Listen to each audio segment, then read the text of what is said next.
Well, welcome everybody. And as we get started, it's always good to see who all of you are. So how many parents do we have of people with autism here? All right, a goodly number. How many educators do we have? I see some people are doing double duty. How many people on the autism spectrum do we have? Well, there'll be more of you by the time we're done. How many other family members, such as sisters, brothers, grandparents, and so on? And what kind of person are you? I'm a sister. A sister, okay.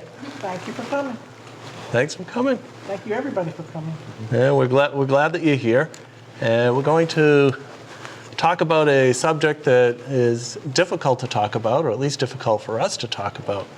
And it has to do with what we call emotional stickiness between those of us on the spectrum, and usually it ends up being one of our parents. And as we talk about this, our goal is not to lay blame on anybody, but to promote greater understanding for both parents of individuals on the spectrum, for those of us on the spectrum, what's the significance, and everybody else, whether it's a sister that we have back here, whether it's another family member, or educators, or anybody else who cares for or is involved with a person on the autism spectrum. It is our love for our parents that bring us here to talk about today's topic. So both Anita and I and Abraham were all diagnosed on the autism spectrum, me at 2.5, Anita at age 50, and Abraham, when were you diagnosed? Approximately 3.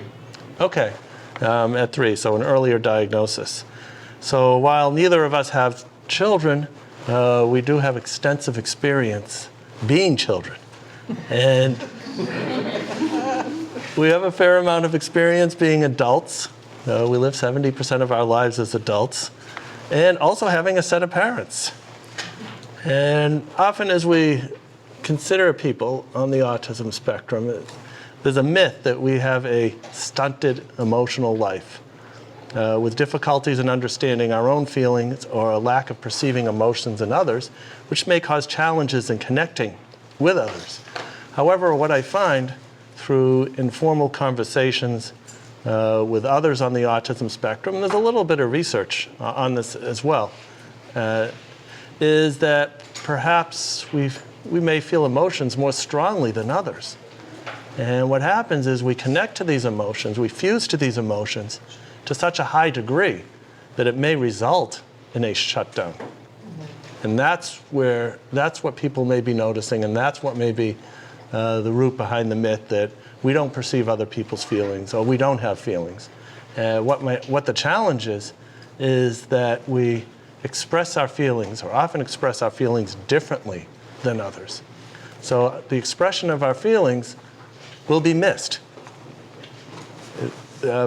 People are looking for particular things that relate to particular feelings. We're doing something else. We may not even be sure what to do with this flood of emotions, and thus it gets missed or misperceived. So talking about that, talking about the sticky factor and understanding the sticky factor, the idea is that with understanding we can all work together towards building a better tomorrow for those of us on the autism spectrum and those who care for people with autism. So let's jump right in talking about that tight bond. And what it is that a particular relationship commonly forms between the child, and usually it's the son, because more males are diagnosed than females. Conventional wisdom is that it's a 4-to-1 ratio. Key word is conventional wisdom. I believe there's a lot of females who are being missed. But whatever it is, that at least at this point, we're seeing more males being diagnosed. And what happens is that there's this particularly tight bond between that child on the autism spectrum and the more significant caretaker between the parents. And what I mean by that is, for my case, it was a son-mother relationship. For Anita's case, it was a daughter-mother relationship. For Abraham's case, we're talking about a son-mother relationship. However, I've seen all possible vectors in terms of this type of relationship. So it's not strictly son-mother. So talking about my situation, my mother and I had and have a very close relationship. We have many shared interests, whether it was classical music, astronomy, electronics, seashells, whatever it might be. And we still do. Our relationship has changed because my wife and I were headed towards our 25th wedding anniversary. We've got about a week to go before we get there. And as a young child, I just remember that my parents, and mostly my mother, she always seemed involved in whatever interest I was in. So if I was interested in astronomy, suddenly a telescope appeared, and we'd either be staying up late into the night, or I'd get jiggled out of bed late at night to watch something that was going on up in the sky. We were inseparable, my mother and I.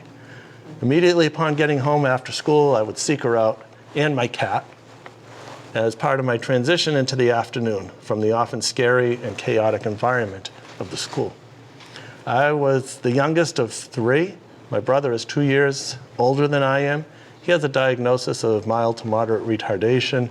I believe that he has some autism thrown in for spice, but what did they know in the late 50s? We had a stay-at-home mom. She had plenty on her hands domestically.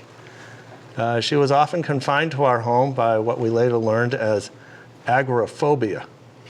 And my mother strove to be the best wife, friend, parent, teacher, cook, confidant, and everything else that she could be, because that's what she was good at. And playing to one's strengths, that's what she was good at. That's what she focused on. She was great at it. We could talk about anything. If there were problems at school, it could be bullying, it could be academics. She was always at the ready to help resolve them with the teacher and other related personnel. So what had happened, and like what happens with so many of us, is that parent who's the significant caretaker. And usually, again, it's the mother, because even though both parents now work, but especially when I was growing up, the mother was at home. Whether at home or not, it's the mother who's usually charged with doing most of the caretaking. Dealing with the school, shuttling the child from therapist to therapist, managing these things, being a substitute, a surrogate therapist when the therapist can't make it, or to supplement what was going on in the therapy sessions. We talked freely about autism. I can't remember a time, except during my nonverbal days, when I didn't know I had autism. And my parents just used it in the house just like any other word. And so since about age 5.5, when my speech had pretty much normalized, I knew I had this thing called autism. We didn't know much about what it was, but it helped explain a lot of differences. I think the greatest gift that my mother, my parents gave to me is that they accepted me for who I was, but at the same time knew that there were significant challenges that needed to be overcome if I were to lead a fulfilling and productive life. I spent 13 years seeing various psychologists and psychiatrists. I guess I was lucky in this regard, because even though there was so little known about autism, at least the psychiatrist I had enough wisdom to realize that this was not something that I was going to be counseled out of, but more, this is what we can do to live with autism. And I can see counseling of various sorts being very helpful to those of us on the spectrum in dealing with the many challenges that we have in terms of typical social interaction. It may be employment, it may be academics, whatever it is. So any counseling that helps us live with being on the autism spectrum and being the best person with autism we can be, that's what we need. And I'm very grateful for that. And one of the benefits of having an early diagnosis, we had something to work with. Well, in contrast, Anita's mother, Rita, may she rest in peace, she had no name for the differences in her daughter, but she also did the best with what she could, with what she had, and gave great gifts to her as well. Perceiving nonverbal cues. Conventional wisdom is we have difficulty perceiving nonverbal communication. What I find is that we can be really good at perceiving one person's nonverbal communication. So who's that going to be? In my case, it was my mother. We got so good at reading each other's nonverbal communication that it almost seemed like we could read each other's minds. And so at times I felt that we could. But where's the challenge?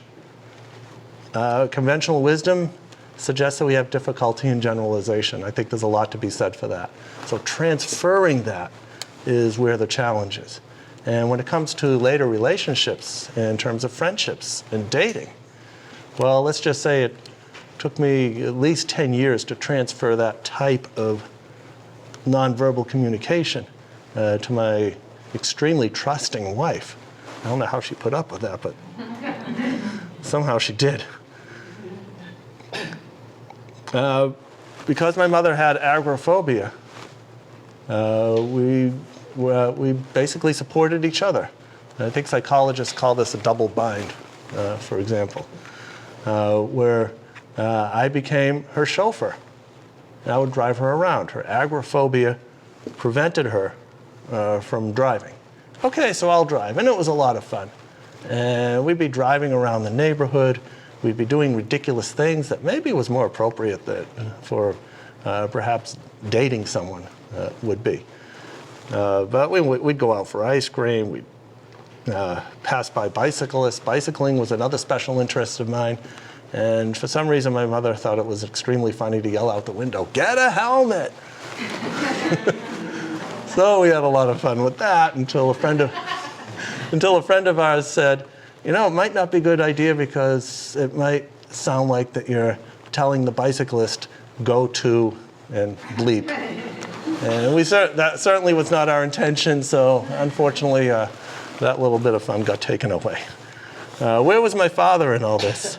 Well, similar to Anita's situation and Abraham's situation too, my mother was the dominant parent for me. My father came home every day after work. He was around during weekends, vacations. He cared for us deeply. There was no question about that. He was a very good man. May he rest in peace. Yet, I think he was bewildered by my behaviors and differences. So as a result, I related more to the person who understood me the best. And perhaps a lot of it just had to do with, you might say, FaceTime. Dad's off at work all day, working overtime in my case. My mother has many times more time being with me than my father, so maybe that helped her understand me better. It created a bit of a us against the world type of effect, something that Anita's going to talk about in a little bit. My mother and I would wonder about this possibility that maybe my father might be envious or jealous of our tight-knit relationship. Sometimes we'd even talk to my father about it. But all we could get was an indefinite no. Maybe he was embarrassed about it. And I can understand why now. These dyads, again, can be in any vector. I remember talking to a father of a child on the spectrum. Actually, the whole family had autism, the mother, the father, and the daughter. And the father reports one day standing between the two bedrooms, and when the mother woke up, the daughter would also wake up. When one turned over, the other one would turn over. So there was another example of a really tight relationship, in this case, mother-daughter. So again, we had a lot of fun. It felt really good to me. We were best friends, mother and son in this case. Now comes the challenge of dating. I had no interest in dating until entering undergraduate school.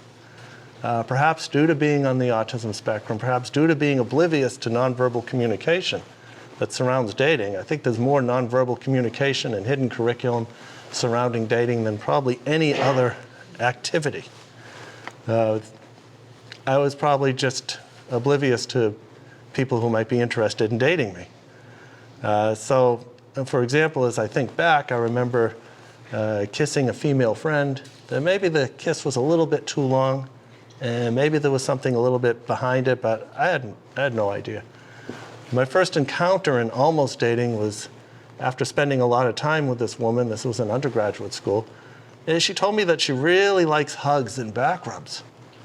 And I thought, gee, this is great. I've got this brand new friend, and she doubles as a deep pressure Temple Grandin squeeze machine. Because I tend to seek deep pressure, as many of us on the autism spectrum do. After a lot of conversation, a lot of frustration on her part, I finally realized very slowly that she wanted to be my girlfriend. I wasn't interested. However, what that did clue me into was this whole area of nonverbal communication. The channel of communication that makes up about 80% or maybe even more of total interaction. And I realized that I didn't have a clue about this end of things. So I did my research. That became another special interest. Hours reading books on body language, dating, relationships. And the sheer quantity of these books suggested to me that maybe these books just weren't written for people with autism. Maybe it's a challenge for a lot of people. So I did my research and found it fascinating. Now, getting on to meeting my wife, after leaving graduate school, I spent most of my energies finding and keeping a job and later working on a master's in music education. I didn't think much about dating, as it just seemed to be an impossible thing to do. My mother would often ask me, are you dating? No, I'm not. And she'd say, well, you better get going. So during my time in the master's program, I met a student from China who asked if I would help with English aspects of some of her homework. And in return, she'd help me with some of the musical aspects. So essentially, we'd be reviewing each other's homework. Eventually, these sessions lengthened. We talked about a lot of things: family history, social activities. We started doing things socially. I sometimes wondered if these 2- and 3-hour interactive discussions after we reviewed our homework was some sort of dating procedure that I was unaware of. But it seemed interesting. She then invited me to a Chinese New Year's party. I like to eat. I like different foods. I was all there. And I brought her to an Ethiopian wedding. Then one day, while we're driving by a beach, my classmate, now friend, asked to take a stop because she liked the ocean. Okay, fine with me. We went out for a walk. Suddenly, she gave me a kiss, a hug, and held my hand. Now I had the social story down based on my dating research. And the social story that popped into my mind was, if a woman hugs you, kisses you, and holds your hand all at about the same time, it probably means she wants to be a girlfriend. And you better have an answer right away. Well, it seemed to be a good thing to do. So I could either choose yes, no, or further investigation and analysis is indicated. I took the first answer, and as I mentioned before, we've been married for almost 25 years. The steel umbilical cord. This is a term coined by Michael McMahon, founder of the college internship program. And he's also on the autism spectrum. And he talks about the steel umbilical cord as something that's caused by the emotional stickiness that occurs between the parent and that can occur between a parent and a child on the autism spectrum. And in particular, he's looking at what happens when his clients, all students on the autism spectrum, are away from their home for the first time, perhaps in their lives, in preparation for attending college. And he has parents who call their son or daughter daily, many times daily, just to make sure that they're doing whatever they need to be doing. And what is happening is, insofar as living independently, for those of us who have the ability to do so, for developing relationships, in general, in affecting the developmentally appropriate separation from parents and the child, this emotional stickiness can make it more difficult. And often I hear people commenting, just leave him alone. If she would just leave him alone, let him make a few mistakes and grow up, he will be just fine. And in typical situations, well, yeah, maybe that would work. But we're talking about autism. We're talking about a situation where the three of us and the rest of us on the autism spectrum may have great difficulty just perceiving the nonverbal communication and the rules, the unspoken rules, the hidden curriculum of society. So we just can't be left alone. And if anybody understands that more than anybody else, it's the parents, the significant caretaker of those of us on the autism spectrum. So what we're faced with is addressing the challenge of the closeness of an individual on the autism spectrum and the significant caretaker parent. And what we're here to do is to shed some light on this challenge and work together so that we can build better mutual understanding between those of us on the autism spectrum, parents, and everybody else. So a little talk about marriage, because it takes a lot of work to be married. Even I figured that out. It's richly rewarding, sometimes it's challenging. It's well worth the hard work. However, it took me a long time to realize that those late night phone calls from my mother when I was with my girlfriend when we were dating, were no longer appropriate. The frequent weekend visits home now included my friend, or we deferred to a future time. After some months of dating, my wife and I decided we should get married. And to this day, people ask us, well, who popped the question first? Was it me, or was it my wife? And to this day, we still can't give an answer because we're not quite sure. It's just something that seemed to occur to both of us. Well, yeah, it seemed to be a good idea. Okay, let's get married. Not realizing that big plans like this, big decisions like this, needed a sort of transition. During one of the many phone calls when my mother called, so when are you getting married? She's half joking. Oh, we're getting married on August 8th, because that's my grandfather's birthday and we want to honor him. My mother quickly ended the phone call and said, let me know your plans.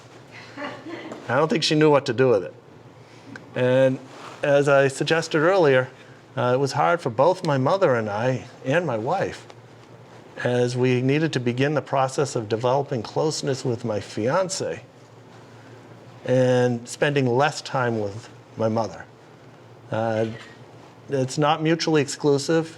If you're close to your fiance, it doesn't mean you have to become distant from your parents, but there are certain boundaries that need to be made and need to be respected. My mother challenged our decision to marry. We were both poor students, poor graduate students. How could we marry? And my very logical Asperger answer was, well, we can be rich and marry, or we can be poor and marry. We're already together, so that shouldn't matter. My parents feared that maybe my wife would take me back to China and they'd never see me again. So I think that was getting a little bit carried away. So what we need to address and be aware of is that even after the child has left the proverbial nest and has become involved with a significant other, there may often be an extended period of time as we make the transition of that, you might say, intimacy from the parent to the person who we're going to spend the rest of our lives with. My mother still wanted to be a big part of my life. She still is. But we didn't think that her moving into our house would have been a good idea. But that was a little bit hard for her to understand. And it took a lot of conversation, and sometimes we didn't even have any conversation for some months at a time because things just got too intense. But at least we were able to get back into communication, transition back into communication, at first asynchronously through email, and then eventually phone calls, and then visiting each other again. Disclosure to my wife about being on the autism spectrum. That's not something that Anita and Abraham are going to have to address. But I remember having 2 disclosure sessions with my wife. The first was, actually it was led by my mother. And one time I was taking a nap, or sleeping, or who knows what, and I wake up and find that my mother and my then fiance had spent hours looking over old photographs of clearly a child significantly affected on the autism spectrum, and my mother spending a lot of time describing to her how things were. Because my wife had just come from the People's Republic of China, and her background is not, at least at that time, was not education or psychology, she had very little knowledge. And the best that she could get out of that was, well, something significant happened in the past, but that was the past, and this is now, so yeah, it's kind of interesting. I'm not going to worry about it. But then some years later, as I was becoming more interested in autism, I felt that my wife didn't fully understand what it meant of my being on the autism spectrum. Well, I found some introductory information on autism translated into Chinese. I printed it out. Well, we know how dire that introductory information looks. I put it on her pillow. That probably wasn't a good idea. Woke up the next day. She was still fine with my being on the autism spectrum, but don't tell anybody else. Because she just knew that my speaking at a conference like this would cause one of you to tell the president of the school where I worked, and I'd lose my job. But then again, if you realize that my wife grew up during the Cultural Revolution in China, and people did lose their jobs, social standing and other things, for even associating with someone who has a disability, all right, well, that's understandable. Eventually it got to a point where she understood that this was not the Cultural Revolution, not the People's Republic of China. She was going to, everything was going to be okay. I had something to contribute. Things flipped the other way. And I remember being at a party one time, I was talking about a book, my autobiography that I had recently released.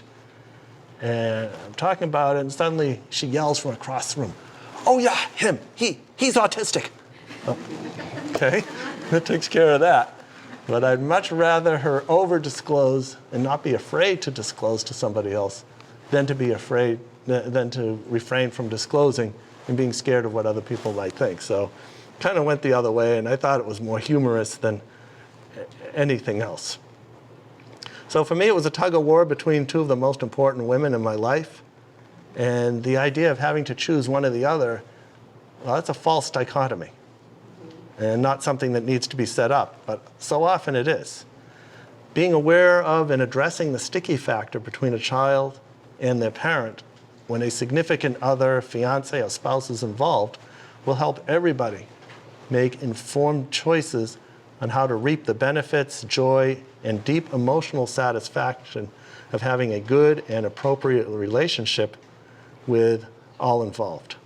So as we think about autism, as we've been talking since the beginning of the conference yesterday, we need to focus on the strengths of people on the autism spectrum. So moving away from what I call the deficit model, all the things that my parents heard, all the things that all of you parents have heard when your child is diagnosed, all of the deficits, all the disability, and rather, we need to focus on what can the person with autism do? What are the abilities? And given the fact that we tend to have a widely varying skill set, the things we're good at, we're incredibly good at. The things we're not good at, it's really horrible. So those are some of my thoughts. Those are some of the things that come to mind when I think about the sticky factor. And I believe that by bringing it out into the open, talking about it openly and honestly, we can work towards a better tomorrow with greater understanding for all.